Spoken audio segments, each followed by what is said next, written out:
Hello दोस्तों, स्वागत है आप सभी लोगों का आपके अपने YouTube channel sure shot trading पे। तो गाइस, कल हमने डिस्कस किया हुआ था कि मार्केट में अगर कल गैप अप होता है, मार्केट में चांसेस था कि आज गैप अप होगा। तो अगर गैप अप होता है और मार्केट उसके बाद में कंटिन्यूअसली ऊपर की ओर जाता है और लेवल अपना ब्रेक करता है, तो हम अपसाइड के लिए जाने वाले थे। बट मार्केट सुबह खुलता है गैप अप, और गैप अप खुलने के साथ ही एक शार्प रेड कैंडल बनाता है। और जो ये कंसोलिडेशन फेज था, एक सुबह में मेरे को एक स्कैल्पिंग अपॉर्चुनिटी दिखा। तो इसमें ये था कि जैसे ये कंसोलिडेशन जोन था, अगर आप इसको सही तरीके से देखो तो ये एक कंसोलिडेशन जोन था। और इस जोन का,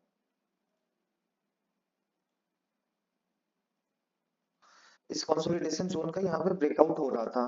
तो जब ये ब्रेकआउट हुआ कंसोलिडेशन जोन का, तो इसके नीचे में लिक्विडिटी पड़ा हुआ होता है, क्योंकि यहाँ पे बाइंग सेलिंग बहुत स्पीड में होता है। जो जो लोग सेलिंग में थे उन लोगों का तो स्टॉप लॉस हिट हो गया होगा, जो लोग बाइंग में थे उनका स्टॉप लॉस नीचे पड़ा हुआ होगा। तो जैसे ही ये एक कंसोलिडेशन जोन का ब्रेकआउट होता है, तो मैं डायरेक्ट यहाँ पे एंटर कर जाता हूँ, जो कि अप्रोक्स 50 पॉइंट के अप्रोक्स यहाँ पे मिल रहा था। 50 एग्जैक्ट नहीं मिला, 45 टू 50 के अप्रोक्स बीच में ही कुछ मिला है। तो मैंने यहाँ पे ये सुबह का मॉर्निंग का स्कैल्पिंग ट्रेड मैंने ये किया। इसके बाद क्या होता है कि उसके बाद मार्केट एक बाइंग सेलिंग जोन में फंस जाता है। यहाँ पे एक बाइंग आ गया, फिर सेलिंग आ गया। तो मार्केट में क्या हुआ है इस पॉइंट पे, यहाँ पे एक दो 20 के आसपास मैंने एक ट्रेड लगाया, और एक कैंडल में ही टारगेट हिट हुआ, और 1:3 का रिस्क रिवॉर्ड भी। यहाँ पे क्या हुआ कि मार्केट में ये एक जोन था। अगर आप चार्ट पे जाके देखो, प्रीमियम के चार्ट पे जाके अगर देखो, तो इस जगह पे आप देखोगे कि ये जो कैंडल है वो यहाँ से लिक्विडिटी स्वीप कर रहा है, और लिक्विडिटी स्वीप करके ऊपर जा रहा है।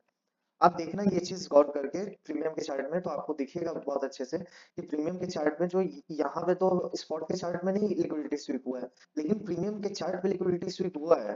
तो हमें क्या करना है ना कि हमें दोनों चीज पे फोकस करना है। लिक्विडिटी जो हंट हो रहा है वो हो रहा है प्रीमियम के चार्ट पे। और प्रीमियम के चार्ट पे क्यों हो रहा है? क्योंकि प्रीमियम के चार्ट पे ट्रेड हो रहा है। जितने भी प्लेयर्स हैं, जो हम जैसे रिटेलर्स है या बड़े इंस्टीट्यूशंस है, वो सब प्रीमियम के चार्ट पे ट्रेड कर रहे हैं।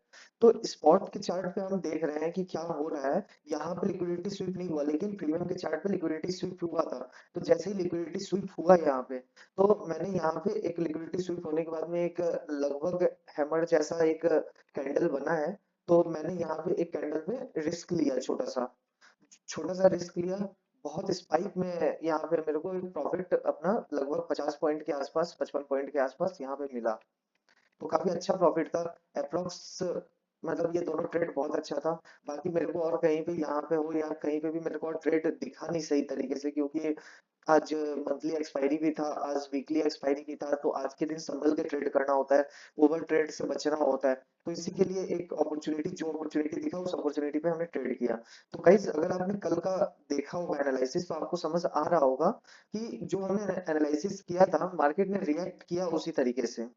अब कल के लिए क्या हो सकता है, अब हम वो डिस्कस करते हैं कि अब कल क्या हो सकता है मार्केट में।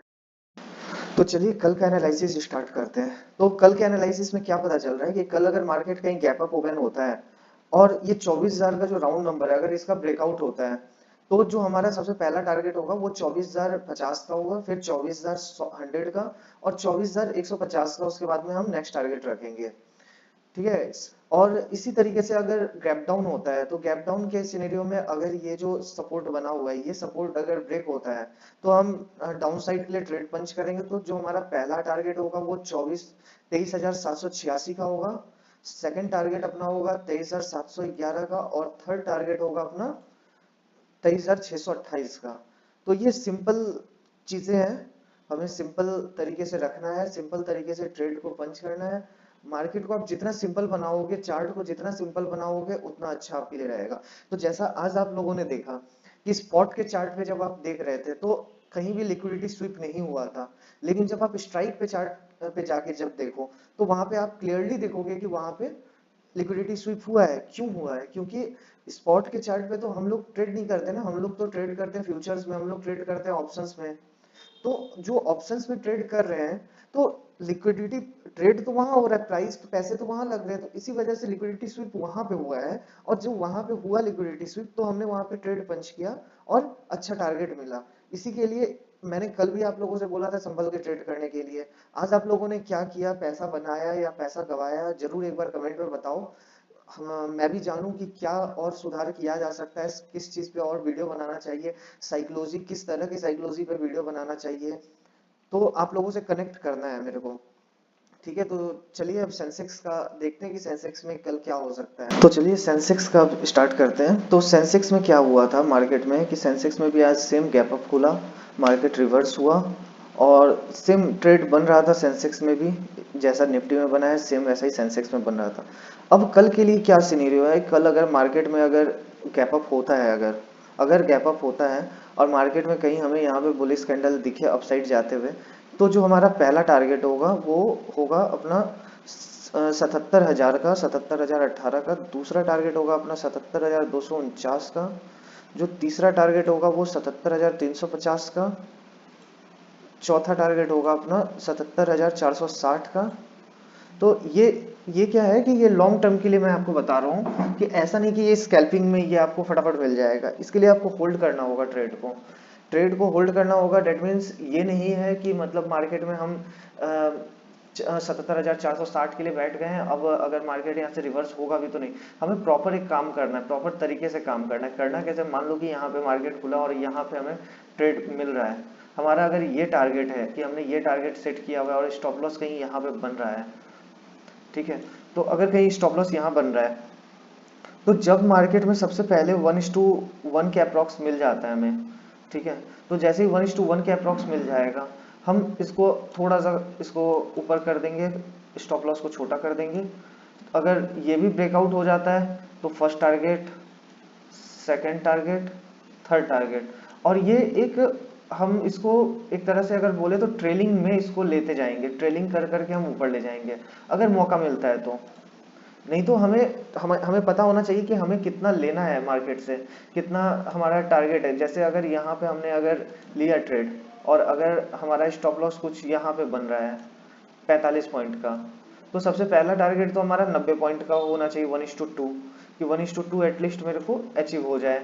अगर 1:2 का भी ब्रेकआउट होता है तो फिर हम जाएंगे 1:3 के लिए, 1:3 के लिए गए, 1:3 का ब्रेकआउट हो जाता है तो 1:4 के लिए जाएंगे।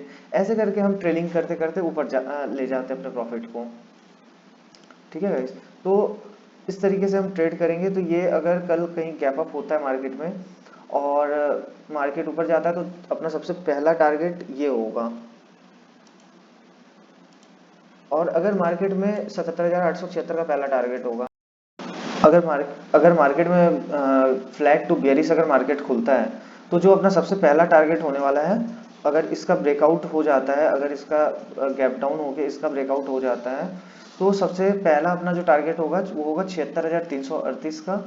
उसके बाद होगा 76,155 का। उसके बाद अपना होगा 75,987 का। उसके बाद है गैप।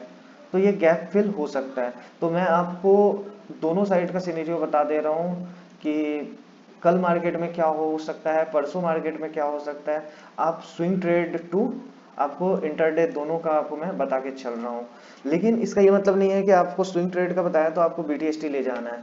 बीटीएसटी अभी अवॉइड करना है, मार्केट में बहुत अनसर्टेनिटीज है, तो आपको अवॉइड करके अभी बीटीएसटी चलना है, सही तरीके से ट्रेड करना है। हमें जब डेली ट्रेड मिल रहा है, जब हम डेली पैसा बना पा रहे हैं, तो हमें क्यों बीटीएसटी के चक्कर में जाना है।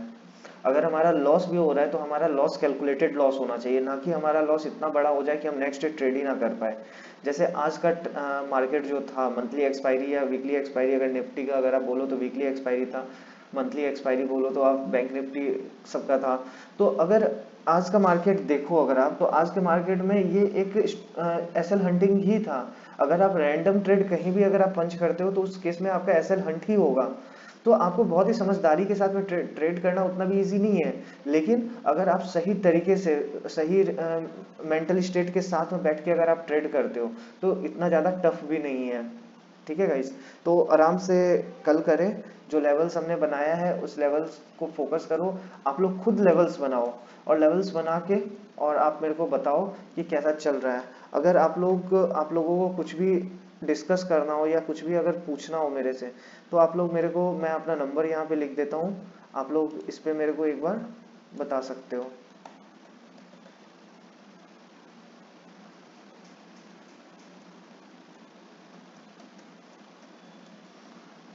आप इस नंबर पे मैसेज कर सकते हैं व्हाट्सएप पे। ये व्हाट्सएप नंबर है, इस नंबर पे आप मैसेज करें और बताएं कि आप लोगों को किस टॉपिक पे वीडियो चाहिए, या अगर आप लोगों का कुछ डाउट है तो वो डाउट शेयर करें, या आप लोगों को कुछ प्रॉब्लम अगर हो रही हो तो वो शेयर करें। तो आप लोग शेयर करें, मैं कोशिश करूंगा आप लोगों से सही तरीके से कनेक्ट होने का। थैंक यू सो मच, मिलते हैं कल के एनालिसिस में।